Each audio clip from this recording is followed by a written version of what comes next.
दोस्तों, सभी ग्रहों की कुछ खासियत तथा कुछ विशेषताएं होती हैं और सभी ग्रहों के इन 12 भावों में अलग-अलग परिणाम भी होते हैं।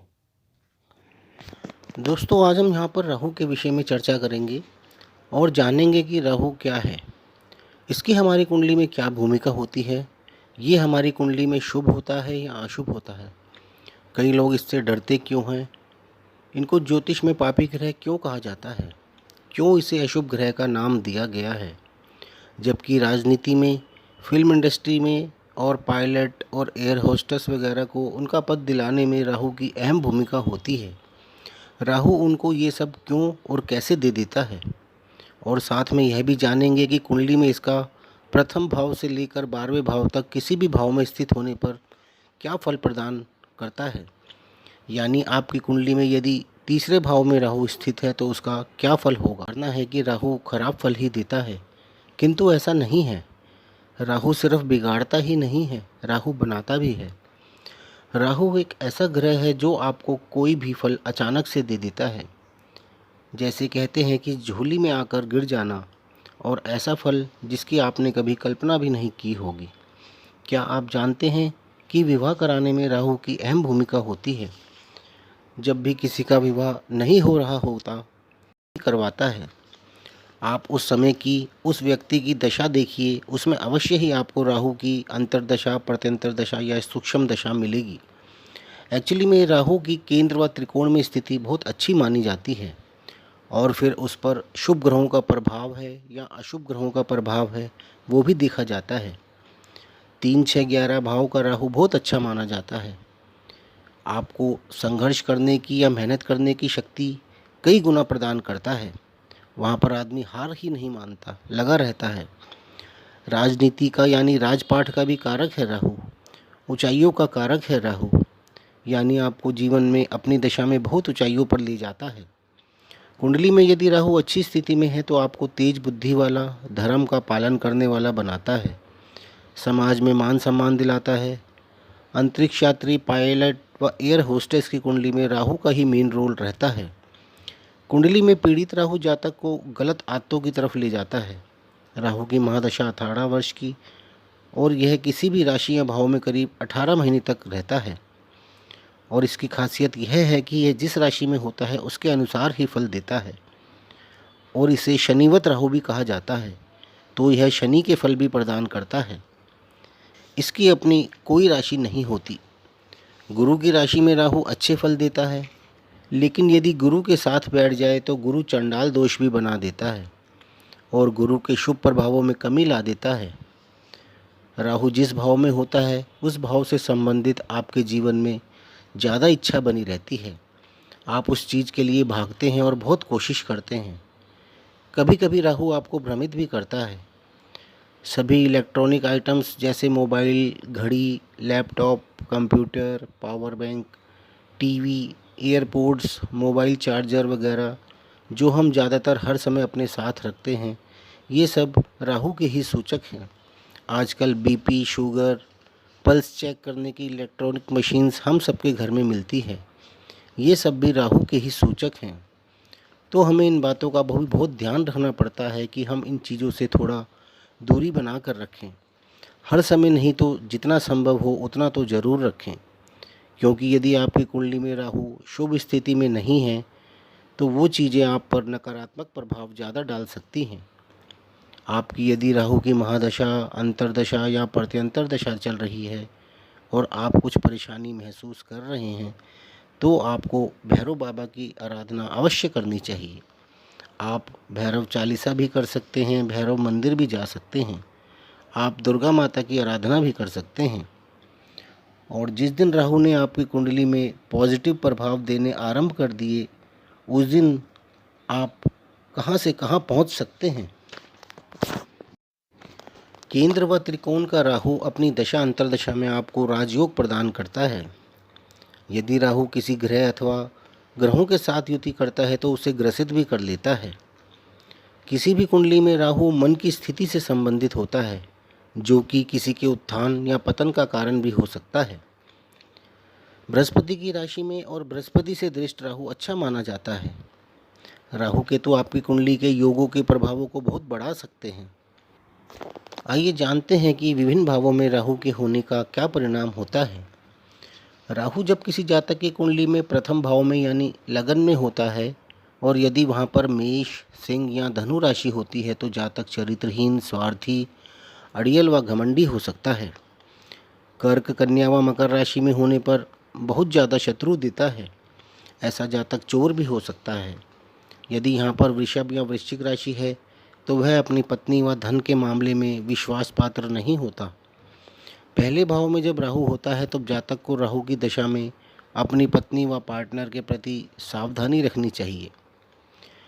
राहु जब दूसरे भाव में होता है तब जातक की वाणी कठोर हो जाती है। वह झूठ बोलने वाला, अस्पष्ट भाषण करता, शीघ्र उत्तेजित होने वाला होता है। यदि यहाँ पर स्थित राहु पर शुभ दृष्टि आ रही है तो ऐसा जातक राजा से धन प्राप्त करता है और सुखी होता है।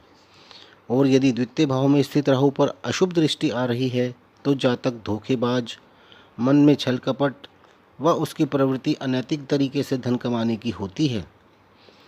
तृतीय भाव का राहु बहुत ही अच्छा होता है। यह राहु की बहुत ही अच्छी स्थिति मानी जाती है। ऐसे जातक में आत्म संयम व आत्मशक्ति बहुत ज़्यादा होती है। यहाँ स्थित राहु यदि अशुभ ग्रहों से दृष्ट हो तो भाई बहनों के लिए शुभ नहीं होता और वह जातक से साहस व जोश में भी कमी ला देता है। शुभ ग्रहों से दृष्ट राहु आपको एक अच्छा खिलाड़ी भी बना सकता है। आपके अंदर साहस व जोश प्रचुर मात्रा में होता है। तीसरे भाव का राहु जातक को अपनी दशा में बहुत ऊंचाइयां प्रदान करता है। चतुर्थ भाव का राहु कुंडली में स्थित ग्रहों व योगों के अनुसार केंद्र व स्वामियों की स्थिति के अनुसार परिणाम देता है। यदि चतुर्थ भाव का राहु खराब स्थिति में है तो वह संतानहीनता भी दे सकता है। इसके अलावा जीवन साथी से विवाद, दुर्भाग्य व जीवन में निराशा भी दे सकता है।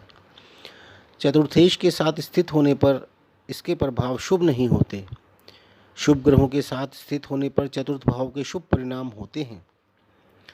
पंचम भाव में स्थित राहु यदि शुभ स्थिति में नहीं है तो जातक को मिलने वाले शुभ परिणामों में अड़चनें पैदा करता है और संतान से संबंधित परेशानियां देता है। प्यार में भी अड़चनें देता है। जुएला, लॉटरी में हार देता है।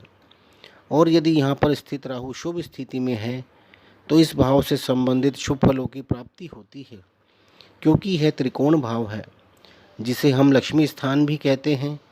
यदि राहु यहाँ पर राजयोग कारक ग्रहों के साथ हो तो जातक को राजयोग भी प्रदान करता है और जातक जीवन में बहुत ऊंचाइयां हासिल करता है। राहु यदि छठे भाव में स्थित हो तो राहु के यहाँ पर अपनी दशा अंतर्दशा में बहुत ही शुभ परिणाम मिलते हैं, किंतु यह परिणाम कितने अच्छे होंगे यह इस स्थिति पर डिपेंड करता है कि वह किस राशि में स्थित है, क्योंकि छठे भाव में राहु के परिणाम शुभ माने जाते हैं। छठे भाव में यदि राहु षष्ठेश के साथ यानी कि छठे भाव के स्वामी के साथ बैठा है तो वह अशुभ होता है। यह दुर्घटना का कारण भी बन सकता है। पॉलिटिशियन के लिए छठे भाव का राहु बहुत शुभ माना जाता है। जब किसी जातक की कुंडली में राहु सातवें भाव में स्थित होता है तो यह राहु की शुभ स्थिति नहीं मानी जाती, क्योंकि सातवां भाव विवाह का होता है, साथ ही यह मारक भाव भी होता है। यहाँ पर राहु स्थित होने पर पत्नी के साथ विवादपूर्ण स्थिति बनी रहती है। सिर्फ सप्तम भाव में राहु के स्थित होने मात्र से किसी कुंडली का विवाह के लिए त्याग नहीं करना चाहिए, बल्कि किसी वर वधू की कुंडली को पूरी तरह अलग अलग से जांचने के बाद व मैनुअली अष्टकूट मिलान व अन्य मिलान करने के बाद ही किसी निष्कर्ष पर पहुंचना चाहिए, क्योंकि कई लोग सातवें भाव में राहु देखकर कुंडली को विवाह के लिए अनुचित बता देते हैं, जो कि सही नहीं होता। जब किसी जातक की कुंडली में अष्टम भाव में राहु होता है तो यह राहु की शुभ स्थिति नहीं मानी जाती। राहु की यह स्थिति गुप्त रोग भी दे सकती है। जातक दरिद्र, कायर व जल्दबाजी में काम करने वाला, यानी बिना सोचे समझे विचारे अपना काम करने वाला हो सकता है। राहु पर शुभ ग्रहों की दृष्टि होने पर आर्थिक स्थिति अच्छी हो सकती है। अष्टम भाव में पुरुष राशियों का राहु शुभ नहीं होता। वह गलत कार्यों से धन, तनाव व परेशानियां देता है। स्त्री राशियों में स्थित राहु सहनशील व घर को जोड़ने रखने वाली पत्नी देता है। जब राहु नवम भाव में होता है और यह शुभ स्थिति में होता है तो जातक एक होनहार स्टूडेंट, प्रभावशाली वक्ता, भक्ति भाव वाला, मानवतापूर्ण कार्य करने वाला तथा धर्म में बहुत आस्था रखने वाला होता है। और यदि नवम भाव में स्थित राहु शुभ स्थिति में नहीं है तो मान सम्मान, धन संपत्ति की हानि, नास्तिक व अनैतिक कार्य करने वाला भी हो सकता है। राहु जब दशम भाव में होता है तो यह स्थिति बहुत शुभ मानी जाती है। यह अपनी महादशा में राजयोग देता है, किंतु यदि यहाँ पर स्थित राहु अशुभ ग्रहों से दृष्ट है तो परिणामों में कुछ परिवर्तन हो सकता है।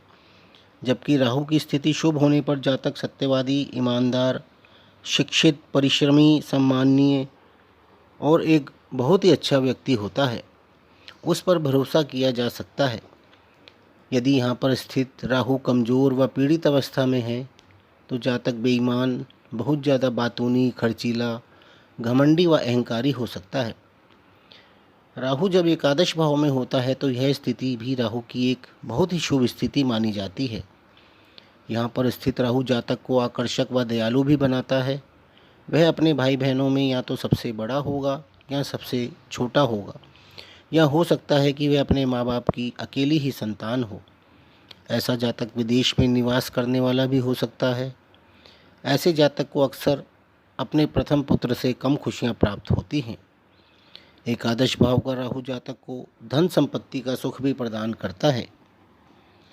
राहु जब किसी कुंडली में द्वादश भाव में होता है तब यह राहु की शुभ स्थिति नहीं मानी जाती है, और जब उस पर शुभ ग्रहों की दृष्टि नहीं होती तब यह बहुत ही अशुभ परिणाम देता है।